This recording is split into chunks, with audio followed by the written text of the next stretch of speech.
Excellent. All right. I will now go ahead and hand the mic over to Catherine Cohen, Manager of Member Engagement at World at Work. Take it away, Catherine. Welcome, everyone. My name is Catherine Cohen. I am the Manager of Member Engagement here at World at Work. We are delighted to have you join us today. Today's webinar is part of our new quarterly webinar series that will aim to highlight World at Work resources and tools. Today's presentation is on alternative market data sources and how to use them. At World at Work, we value our relationship with our members and new customers, and we hope you enjoy today's event.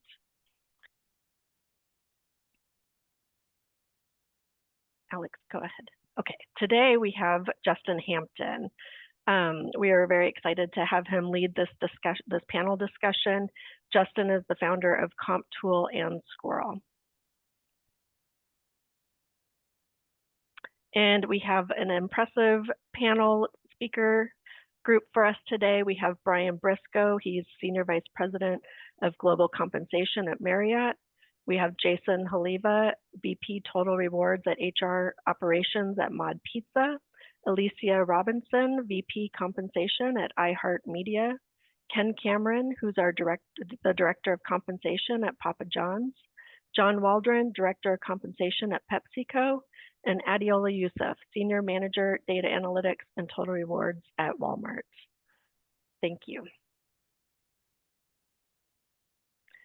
Now, I'm going to hand this over to Justin now. Let's get started. Awesome. Well, thank you, Catherine. Thank you, Alex. And big thanks to World at Work for letting us bring everybody together to talk through alternative data sources today. It's a topic I'm super excited about. And we're looking forward to really kind of talking to this great group of folks about, alternative data sources and how they're used. Before we get started, I think it's probably a good idea to really kind of set the stage in terms of what are we talking about with regards to alternative data sources? Where do they come from? What's this all about? So for those of you that don't know, I am the founder of CompTool and Squirrel, but I was a compensation practitioner for about 15 years prior to that, working for consulting firms as well as several large organizations such as Starbucks, Greyhound, Big Fish Games, both in the US and in the UK. And then from time to time, we'll even take on some occasional consulting engagements. So I am really kind of at heart a compensation guy that just happened to move into this role. But as a compensation practitioner, one of the challenges I was always faced with was getting buy-in from our clients, our internal stakeholders with regards to salary survey data. In 2020, 2021, we were starting to see a lot of other challenges happening as in certain roles, the data was moving much, much faster than we'd seen in the last 20, 30, 40 years. And really, we were finding challenges with our traditional survey data aligning to what candidate expectations were and really what folks were telling us they were seeing in the market at competing organizations. So one of the things that I would always do as a comp practitioner was I would work with the business to really understand, what is the job? Do we have our ranges set in line with what this job actually is? Or are all of our candidates really more senior than the role that we're posting? Or do we really have a challenge with that data and that we are, or with our ranges, and we're finding that the data actually out there is misaligned to what the market is actually doing? And to do that, I would go to career boards like Indeed and Glassdoor and Simply Hired and Career Builder to find out, do roles that we have today, are they actually misaligned with our ranges compared to what other companies are posting? And as that became such a common practice, we kind of realized that this is probably something a lot of other compensation teams are doing. And that's where Squirrel was born. Squirrel is available with World at Work. It's on the resources and the tools. So there's a free trial available for anyone. As you're watching this, if you'd like to get in there and take a look at it, you can do that. But ultimately, the idea was we wanted to leverage other data sets and other sources of information that at least, and I believe many other companies were already using, but in a way that was a little bit harder and more manual. So that's where this data comes from.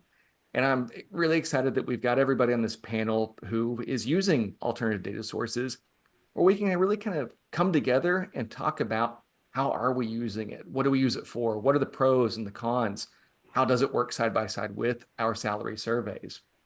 And so just to kind of kick it off, the first thing that I heard, we'll start with a really general statement that I've heard several times, that in many conversations, people have told me that they think that this is the future of compensation, that this is the future of that data. I think it's a part of that future, but I don't know that it is the whole part. So, first person I'll ask is Brian. What do you think about the comment of this kind of data is the future of compensation? Where do you see it fitting in?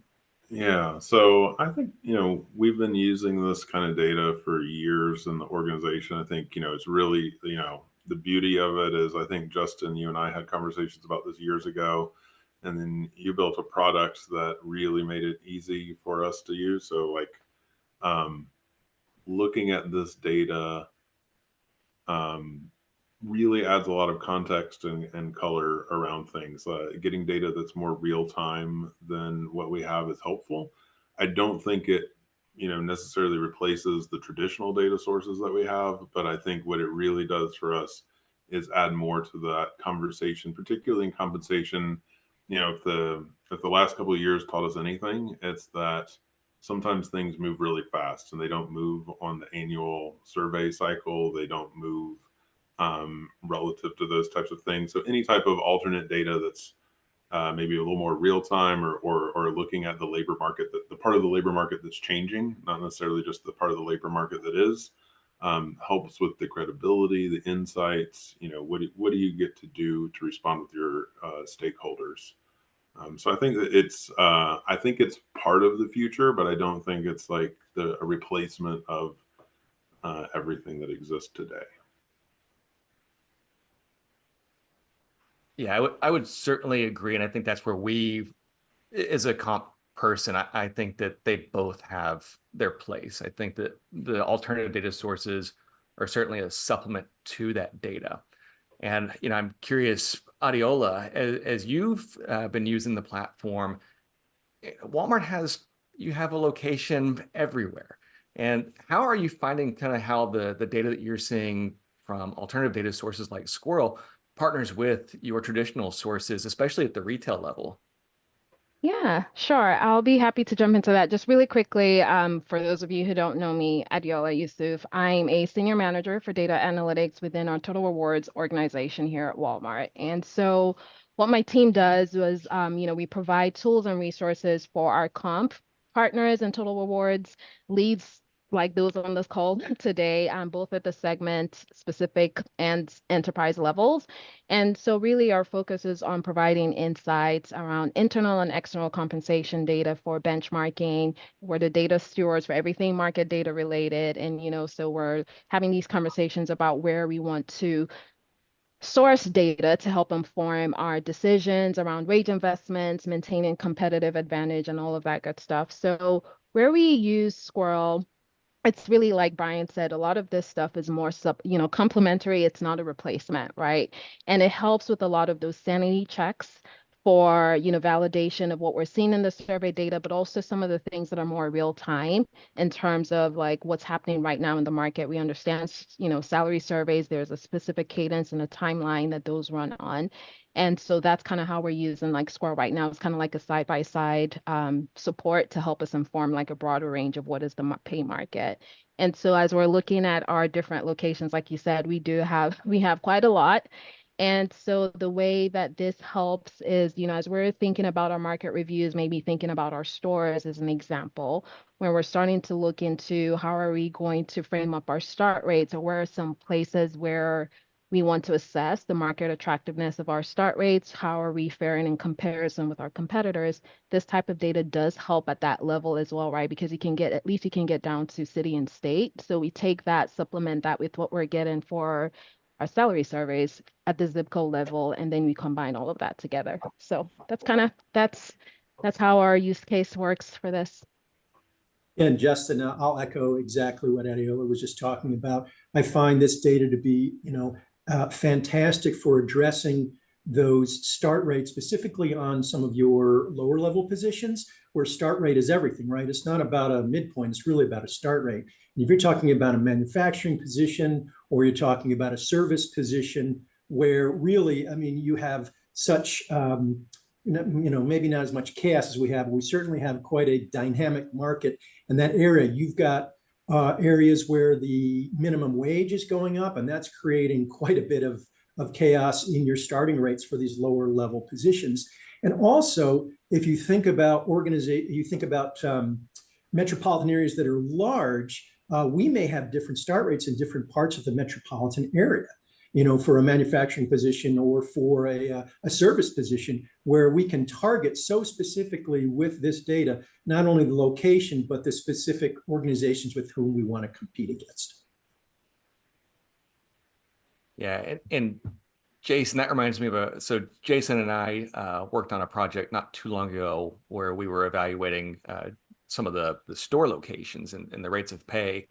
And I think one of the really interesting things that aligns with exactly what Ken said too is where we were able to do, I mean, that sanity check that Adeola mentioned, and validating some of the larger metropolitan areas to see if that data was different at one store on this side of town versus another store.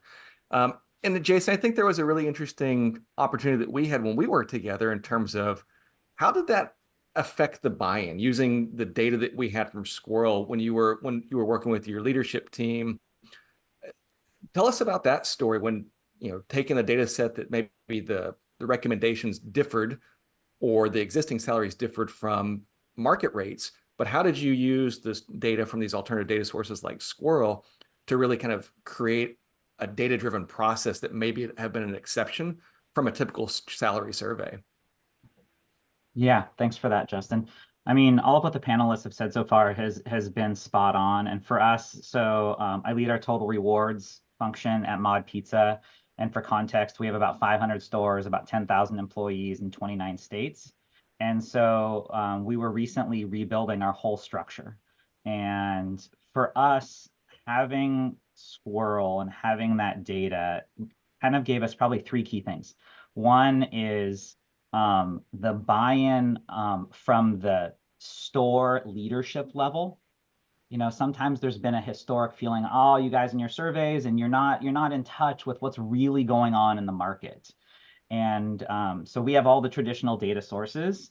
And then we had the feedback that we're hearing from our district managers and our regional managers.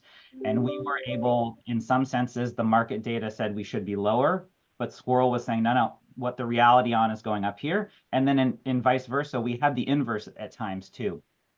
And so we were able to put together a structure that blended using both data sources and get to a place that we were able to get buy-in. And I guess just to be specific, buy-in meant, oh, they understand what we're seeing and feeling and on the ground. It's not just like a bunch of people in some corporate office somewhere. They get in Pocatello, Idaho, what it is, or Missoula, Montana, or any of these special local places. And even when we rolled out our structure, I pulled up the Squirrel data and be like, let's just look at it in real time.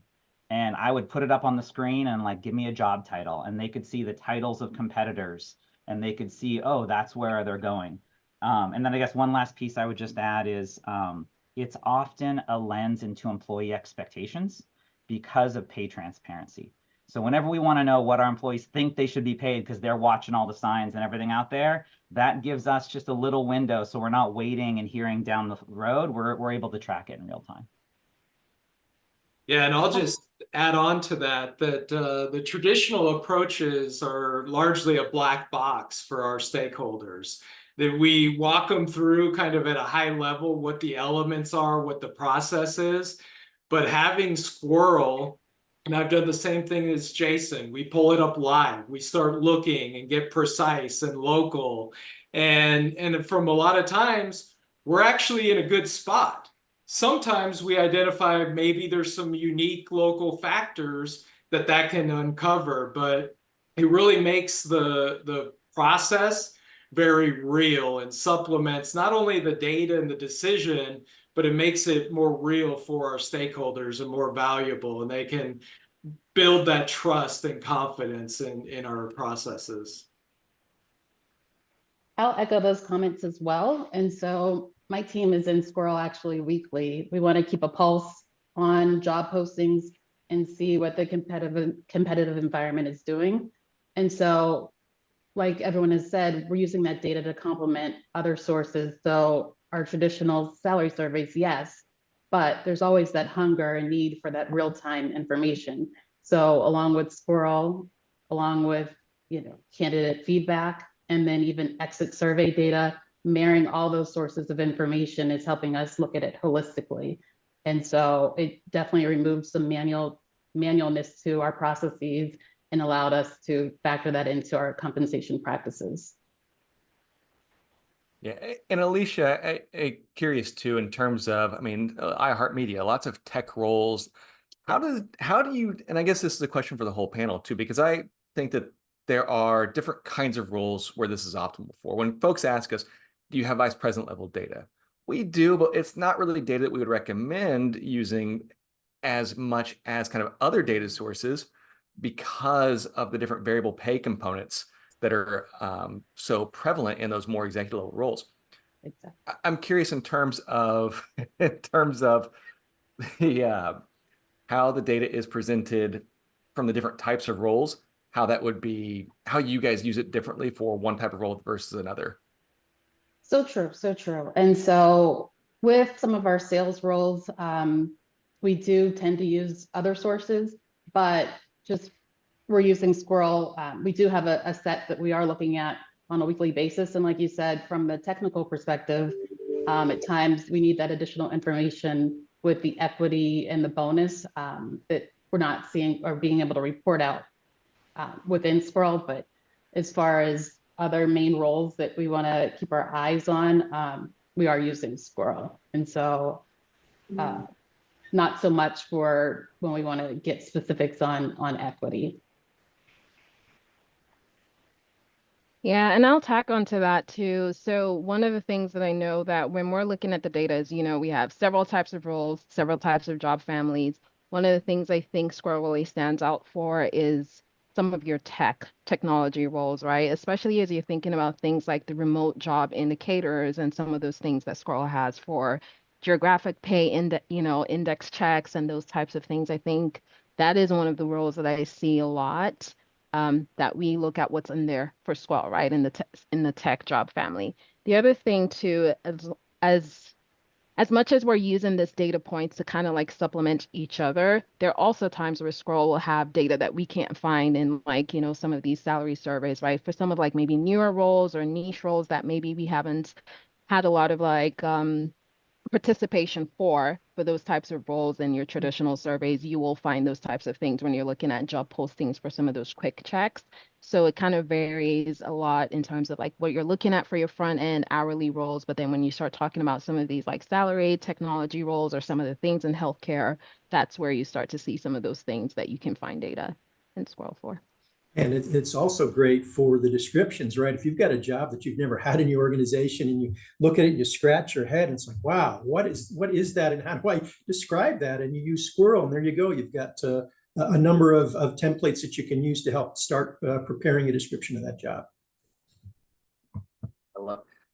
And I think, there's an interesting question as we're talking about these survey sources. And I think one of the really nice things about your salary surveys is they do have so many different data components and different elements of that. But Neil Pfeiffer poses a question, I think I can do it this way, where he's suggesting that, or asking, how do we feel about leveraging just a single data source of traditional market data like a Radford or a Culpeper or a Mercer survey in Squirrel versus rather than having a collection of salary surveys. Has anyone on this panel been able to reduce the number of surveys that they use because of the addition of Squirrel? And I have different opinions on whether or not that would be the right approach or not. But I'm curious on the panel, just from a practical perspective, has this changed your reliance on how many surveys you're using? Well, I would think if you were going to rely on a survey for geographic information, which generally is going to be at a higher level than in the end truly proves to be useful, right? If it's regional, what in many cases that may not be what you're looking for. So this provides you a lot more ability to focus in geographically. So if you're trying to use something specifically that has geographic cuts, and that's what your primary focus is, this can certainly take over the responsibility for that, from my perspective. Yeah, and I think I do understand the point of view of, when you have one solid source, there's no need to have three solid if they're giving you the same points of data, right? But the thing with the salary surveys, and especially depending on the size of your organization and the variety in your job family and job family groups, there are still cases where you are looking at different sources because of what is the data density for specific types of jobs, or where are you going to find the competitors participating for those types of jobs. So that's kind of what shapes where you're looking at some of these sources, where if it was all in one place, great, right? But then there are all of these other reasons why you might be looking at a few for a few different reasons. So just to jump in, I think that one thing, even if it hasn't replaced surveys, it's also really added to the fact of being able to track trend data over time, being able to look at the data because it's not an annual cycle, being able to look at sort of month to month what's happening with jobs. So even if I might not have all the market data exactly the way I want, if I can see that key competitors have suddenly bumped up the rates in August or October, those types of things, I think that is an element to this that changes that story a little bit around. So I can't, I try to think about, have we removed a survey specifically because of Squirrel? No. Have we been able to have we been able to like shortcut certain questions, and may it like one day get there? I think, and I'll there is kind of the elephant in the room around what drives Squirrel is the data's in job postings, and that data is getting better because pay transparency laws are getting tougher. They're getting more strict, they're getting more specific, and hopefully the people on this webinar and our community of friends here and all of that are getting better at posting more relevant ranges, as opposed to like minimum wage to $1 million for whatever it is. As we all get better at doing our jobs, these alternative source type data things get much better over time. So I think like we're kind of on the leading edge of where this is. So I just that context though is, as the beautiful part of what's been there is like tracking this on, and Justin, I can't remember if you do it monthly or weekly or what the sort of interval there is, but I think that adds a lot of context to what's been happening in this publicly available data. Yeah, Brian, I'm glad you brought up that transparency issue. That's I see that as a huge opportunity for growth for this tool and other sources. When I'm looking for something, for example, many of us on this call have to deal with the wonderful world of trucker pay, and there's a lot of different elements that go into that. And if you're looking at a standard job posting, it might only have, basically an hourly rate or an annual rate. But if you go into a pay transparency location like Colorado, the amount of information you can find is fivefold, sixfold, right? You can get information on stop pay, on mileage pay, on weight pay. There's all kinds of additional information that are just so valuable that you can't find, anywhere else unless you have a very, very specific survey for that position. Yeah, great point. And shift differentials, if they have some type of incentive plan, if they don't, is there a sign-on bonus? If so, how much is it? What is the terms related to it? And so intelligence like that may or may not be in the survey, you can get real time to inform decisions. I think I would just add, I love what John, Ken, and Brian said. I would just add that having all the data, what these three brilliant men said, for us, it helps our go-to-market strategy on roles, because we now have shortened the life cycle of information, like the feedback loop. It's been shortened because we now can see in real time what's going on. We can see how our competitors are posting their jobs. Some we think make sense, and some they're like, it just feels like a bait and switch. We'll see competitors that post a benefit dollar value and it looks like their pay rate's higher, but it's not. It's just they're posting a lump sum thing. So then we know how to go to market or how to talk at the local level. And so I found actually using this with our talent acquisition team to be a great tool. So we know, especially in pay transparency states, how do we want to go to market for our jobs? And there's a couple of, and thank you all for that too. There's a couple of really great questions in the chat. I think I wanted to address Lauren Meyer's question. How did you get the management or the C-suite buy-in to use this tool? Because I think going back to that data validity piece, right? How do we trust the credibility of this data? We know that companies are posting ranges differently. Some post a subset, some post a flat dollar amount, some post really wide ranges, which we don't include the really wide ones. But how did you go about getting the management buy-in? What's been the general perception of using this data? Has it made life easier for you, or is it kind of looked at through a skeptical lens? For me, it was kind of a no-brainer. For the cost associated and the immediate value that it brought, just kind of having the first glance at the tool and evaluating the data that it was there. This was about 2021 early, I believe. And so sign-on bonus, shift differentials were big question marks. And we were able to demonstrate, hey, we can start seeing this in real time as companies are making decisions and things are happening in the local marketplace. And so the ROI just from that supplementary intelligence was huge, because we needed to make decisions and we wanted to be data driven.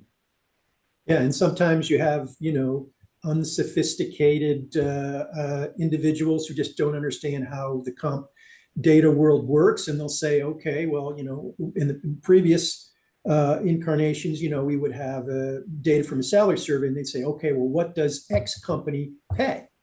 It's like, is that information being provided? And it's like, well, no, it's part of a larger pool. But now if they say, what does X company pay for this role? We can find that out based on the information specifically targeted to an organization, geography, role, whatever it may be. Yeah, definitely agree. I mean, and I think, the ROI is just, it's almost, you can't compare it to anything. It's like, Justin, not to steal your thunder, the price point is is like one of the top selling points for it, but all of the things we've been saying about the real-time data, right? And there's also the simplicity and ease of use for this tool. Like I believe there might be a demo later, but it's just very easy to serve both purposes of what we're doing on our side of the house for analytics, but like our partners can get in there and self-service and just look at the things when questions come up. And so those things all together really help in making that an easy decision. The other thing that I would recommend is, if you're still wavering, then that's where the demo conversations come in, right? You can pick an actual job or an actual area where, you have gaps or you've had challenges or you've always been trying to assess where you can get data for those, those things, jobs, areas, what have you, and then check what's in there for Squirrel and see if it's, providing what you would expect to see. So. Let me just add, the front end is very slick, and you can tell this is a compensation tool built by compensation people, not a tool that was built for compensation purposes. It's very clear. Yeah. Well, appreciate that feedback very much. I mean, that means a lot to me and our team, especially. One of the things that I also wanted to kind of talk through is using this kind of data, especially the data in Squirrel. How have you found that to change your communication practices with both managers and the C-suite or HR business partners or TA? I'll give a quick example where I think it has helped me in these kinds of conversations is looking at you have a SVP of IT, and I'm actually using like a real scenario that I was told why they purchased Squirrel. They had an SVP of IT. They said, well, Facebook pays this much. We only pay this much. Now, how are we going to compete with that? And what they could do is do that search on like their Python engineer. And it could sort by all the different companies' average postings. And Facebook, Amazon, Google, those were at the higher end of that list. But in the middle, is where their range was thereabouts. And, lo and behold, they target the market median in terms of pay. And I found that to be one of the really unique, nice ways to kind of say, hey, there are some companies that pay a lot, and we do compete with those companies. But our philosophy is this. And by the way, our ranges are wide enough to go and compete with this level of companies. From that perspective, and I'd be especially curious, Alicia, like in the tech space, how have you been able to leverage that data with those kinds of conversations for those, maybe high tech roles or other roles that are harder that you're getting pushback on? Sure. So I guess the first thing is just providing that education with the leaders. And so even though they might see the Facebook paying more, it's what's our internal value for the role. And so what do we value, and taking into consideration what they're seeing in the data and providing that education, because sometimes they aren't comparing apples to apples. And so really just trying to steer them into the conversation of, are you looking at the same type of level and job role, digging into those descriptions that are available. And so again, just that education is the important piece, that they understand what they're looking at, because as information becomes more available, sometimes it does create some confusion. And so the nice thing about Squirrel, it's all in that one location, easy to pull, easy to find. You're seeing that description, you're seeing the location, you're seeing the details of the job. And so that's how we've been able to use it and to tie it into our compensation philosophy, that some job families have a premium, others might have a discount. And so how do we communicate what you're seeing in the data is how we're interpreting it and using it within our organization.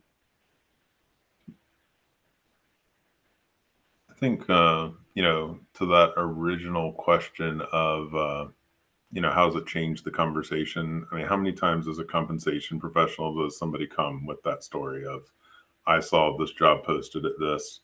The shorthand of this for the people that haven't used it is it gives you that ability to go search all of the jobs that are posted with that, because everybody picks the highest paying job. And to Justin's point, it shortens that conversation.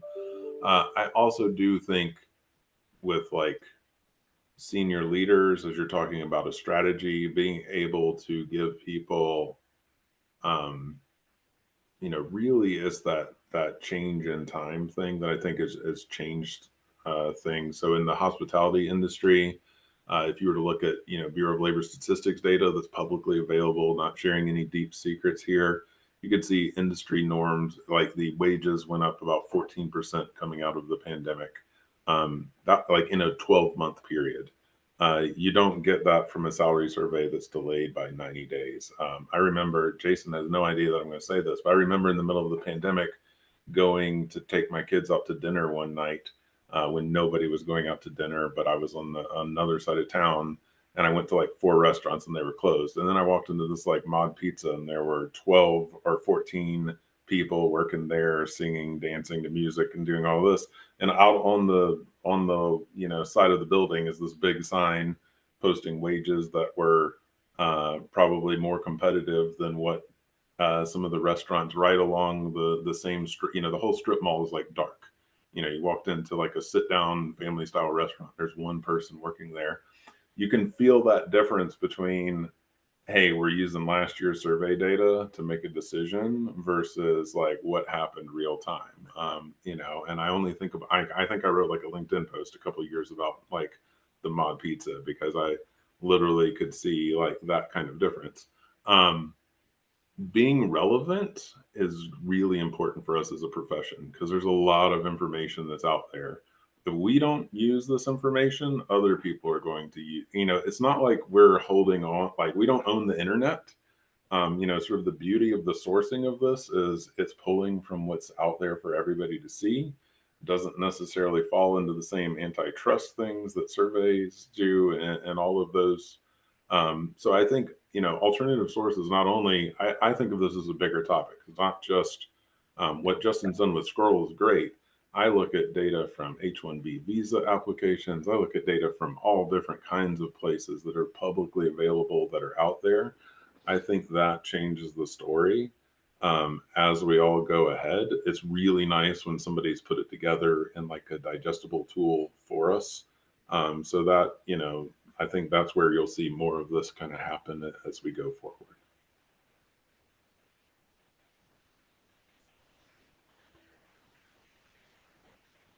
Thanks, Brian.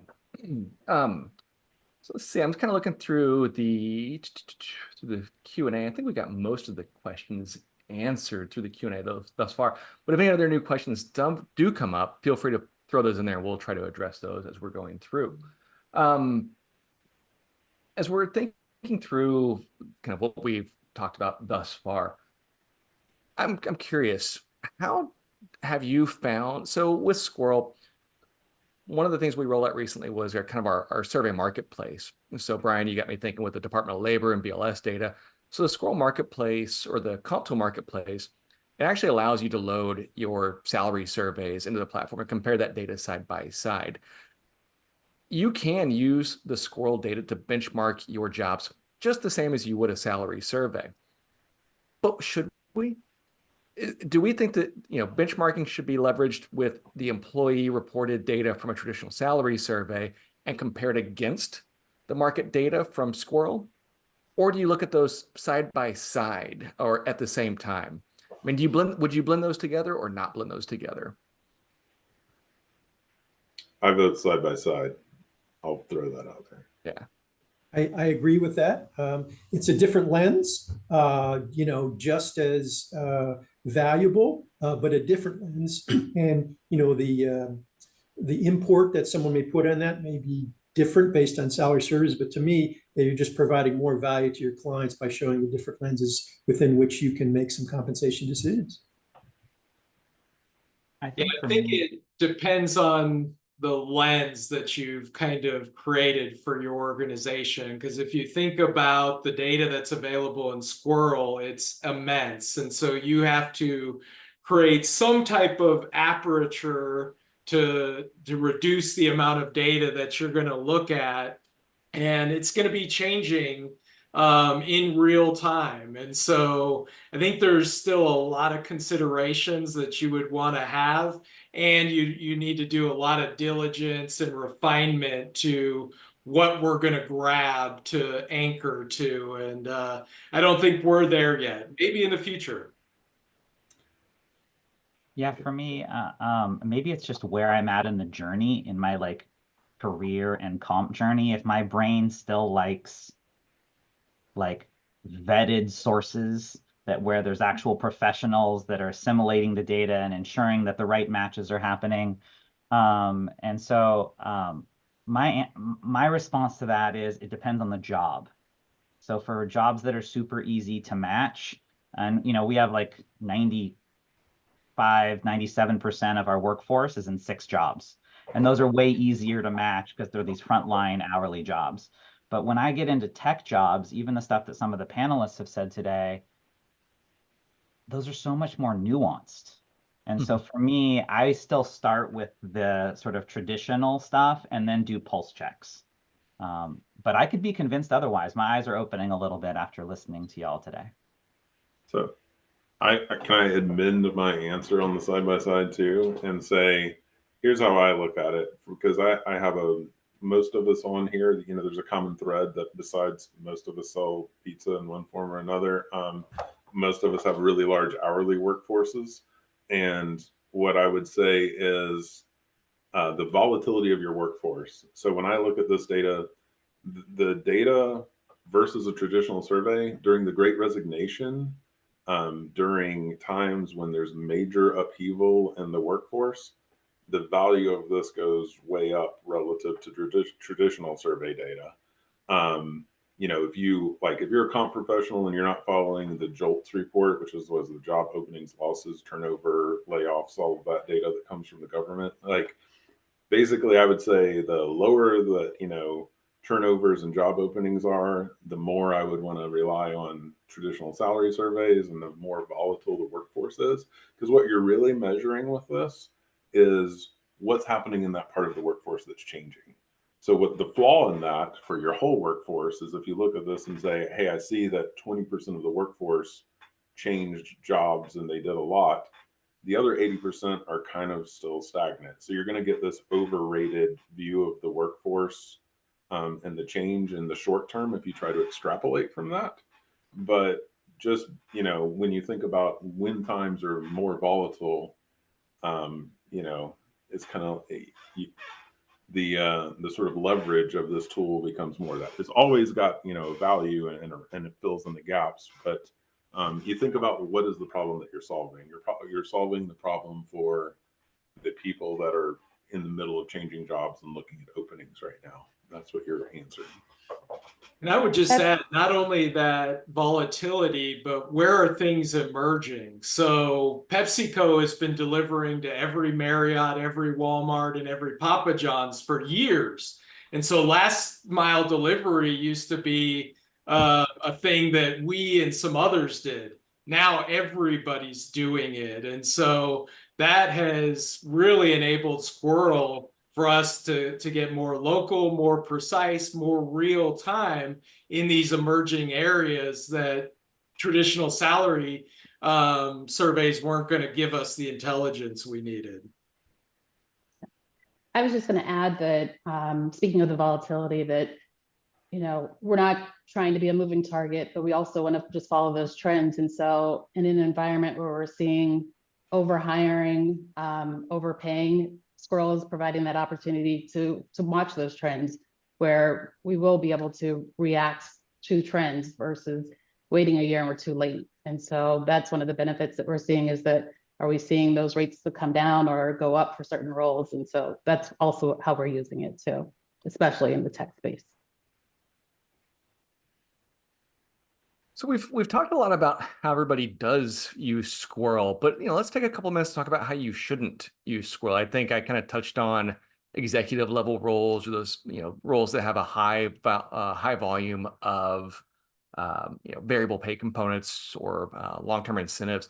Any of these data points, where would you, beyond those two, where would you really kind of say, you know, this data is useful, but we're going to stick with our traditional salary surveys? Because I think that's a really important part of the conversation, because if you did go into a meeting with, you know, CFO level data, but had no information on LTI or variable pay, I don't think that meeting would end up in your going very well for you.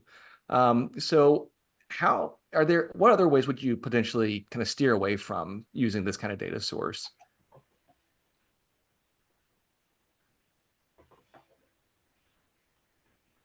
Well, I think it's a great question. So there are some protocols that traditional salary surveys use. So let's think about the career ladders, right? So there is consistency, more or less, to the way those are used across different tools. While Squirrel, you know, it's wide open, right? So you can't punch in what's a P2, right, and find out what the data is. So I would say that might be something that if you're trying to design career ladders and you're used to working with the traditional you know, protocol or ladders out there, Squirrel might be a little bit difficult to integrate in that. Just an idea. Yeah, I think that was kind of what I was going to say. It's more around areas where if you have roles that you know that there's a lot of nuance with what is the matching and what's the right way to compare that role to others in, you know, your competitors or others in the market, that could be where you may want to hold off on some of those if you don't have like a clear path or a clear guideline on how you're going to be reviewing some of those jobs. Now, if it's just one job where you can see the job posting in Squirrel, sure. But when you're looking at things like more holistically and you have some of those job family groups that are a little more niche, that might be an area that you would want to hold off on. And then some of it is just more like again, a lot of this stuff is around sanity checks with the data. Is it making sense when you're looking at your internal ranges, and what you're seeing in the market is like some of it just like, are they seeming like just way too much of outliers that you're not feeling comfortable with, right? So sometimes it's not even about you won't use it for a particular role. It's like you might use it for a role in certain areas, but there are some areas where it's just maybe not just meeting that validation checkpoints that you want to have as guardrails in place. And that's kind of where you would hold off. But I'll just follow up. That's great, Adiola.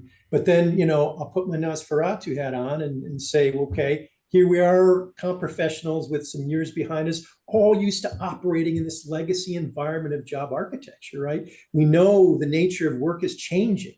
and those traditional salary structures or traditional way that data is provided may be not supportive of the evolution that's occurring, while a tool like Squirrel may in fact be on the leading edge of that. So that's I would just add, in a traditional salary survey, all of the data is very objective. And Squirrel has some objective data, but it also has subjective data. And so at times it says, we pay up to this. And we have to think it's also the attraction compensation data point, not a retention. And particularly if you're competing with a company that has tenure-based pay rates, you're not going to see that. Now, you may see up to their highest rate, but what are they actually paying in the median at different tenure elements? And so that's going to be an incomplete picture at times. And so you have to be careful with how you anchor to it. Yeah, I think maybe the other side, as we try to share this, is the geographic differences in this too. Different states have different requirements, and I think this will go around the world, but in states like Washington State that are in Colorado and California that are very aggressive in pay transparency disclosures and what has to be in a job description, it's always going to be a lot better than if you're in like my home state of Georgia, where rules are incredibly limited. I think those are probably the lookouts as you try to compare data if you try to take a national roll up. So I would say the cautionary thing here is really know what it is you're looking for. Like, don't go searching for project manager or business analyst and hope that you come out with a good answer. If what you really need is, I need an IT project manager in Northern California who, that's the specificity that's kind of, in the data mining there. Thanks, Brian. And there is one other question that came up that I do want to address, but I also want to first preface it by saying none of us are attorneys. This is not legal advice. But there is a question around antitrust laws, safe harbor guidelines, because this data, it is very different. And I'll go first by stating that the Department of Justice several years ago, not too many years ago, but they actually posted a guideline for HR professionals dealing with antitrust rules. And the data itself, or the guidelines, were very specific around non-public information. So that is one of the ways that we really kind of looked at this, reviewed it, and said that this is not going to create a risk for companies by reviewing this data. This data is already out there. It's already visible by really any job board now. And in many cases, it's required to be out there. Any concerns that I'm going to go out on a ledge and say that there were really no concerns from any of the members on this panel around the antitrust guidelines, but how did you kind of come to that conclusion? What gave you the ease to move forward with a product that does go against your traditional salary surveys guidelines, where the data is not anonymous, the data is not 90 days old? Brian, do you want to grab that one? I mean, before we, worked with you on this, we were scraping the internet and job boards, and we had gone with our employment counsel, years ago, and said like, hey, what does this look like? So for us, it was already kind of a non-issue. And I do think, that is sort of the, everything that's out there in the public space and the public domain that's not behind, some kind of private paywall or something along those, has some, there's a pretty decent argument for that. Again, I'm not an attorney and I won't defend you in court, so don't, go get a real attorney for that. But there's some safety in that in general. Well, the pendulum, Justin, is swinging towards transparency, right? We're only at the beginning of this process, so I just see that as more of a validation of the ability to use this data effectively.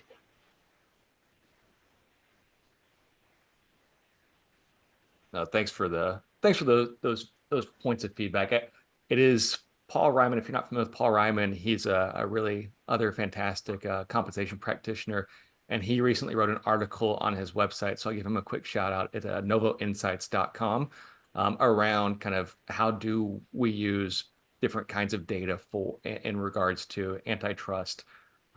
Really great guy, really great, really smart comp person if you're not following him already. Great. Let's see. What other questions do we have? So we're in about the last 8 minutes, so I think we've answered most of the questions. Justin, could you answer where the data is sourced from? I know that's a common question I get from members. Oh, sure.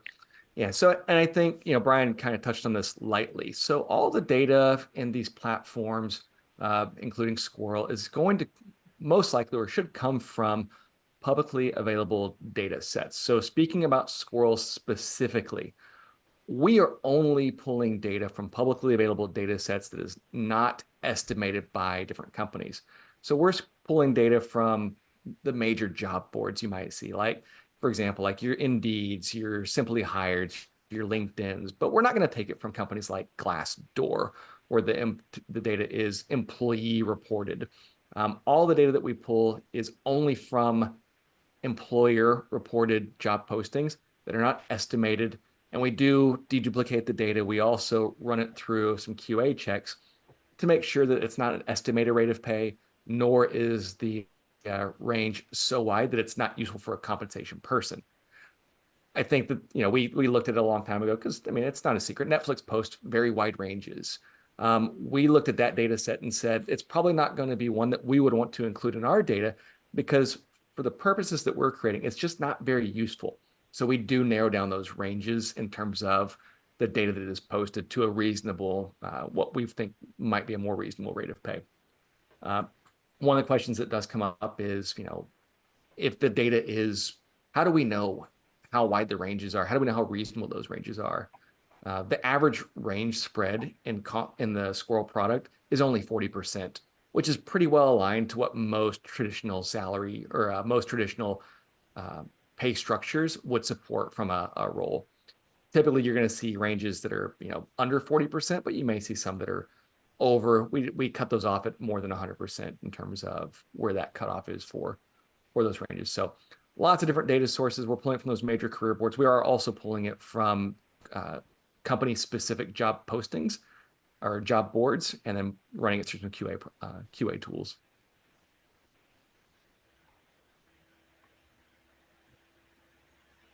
Hey, Justin, one of the other questions is about plans for expansion outside of the U.S. What are you doing?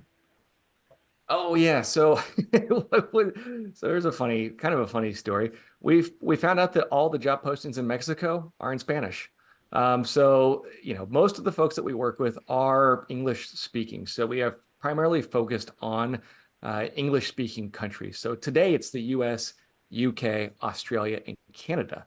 Now we are expanding into India later this year, but we do kind of expect as the EU pay transparency narrative proliferates, we'll begin to see more of those postings.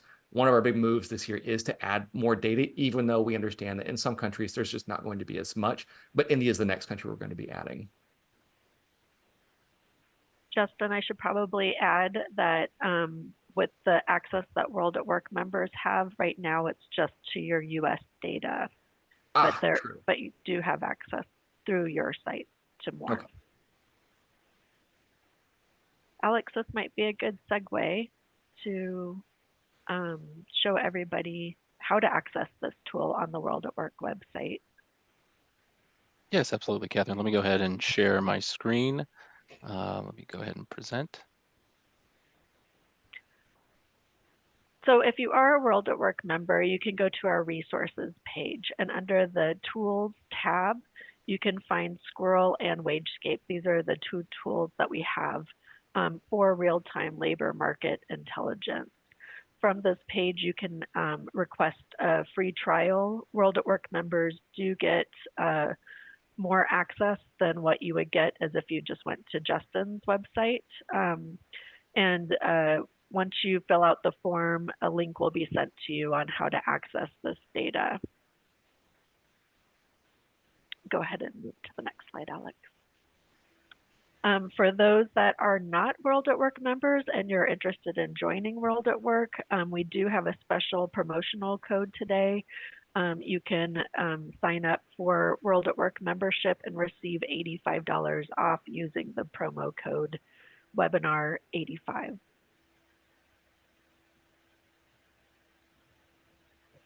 And I just want to give a big thank you to Justin and all the panelists for sharing their expertise and knowledge. And thank you for our audience for joining us today. We appreciate it and we look forward to next time. Thank you, everyone. Thank you, Catherine. And I just want to say thank you again to our presenters for all the knowledge you shared with us. It's been great having you here for this hour. For all of our attendees, this webinar will be available for playback for up to 90 days. Just log into your World at Work account, head over to your profile, and you should see the recording for this webinar there within 24 hours. Let me go ahead and stop the recording so that I can share the recertification links, codes with everyone. But for our presenters, thank you again so much. It's been great to have you. Appreciate everyone stepping in today. Thank you. Thanks, everybody. Thanks, everybody. Bye-bye.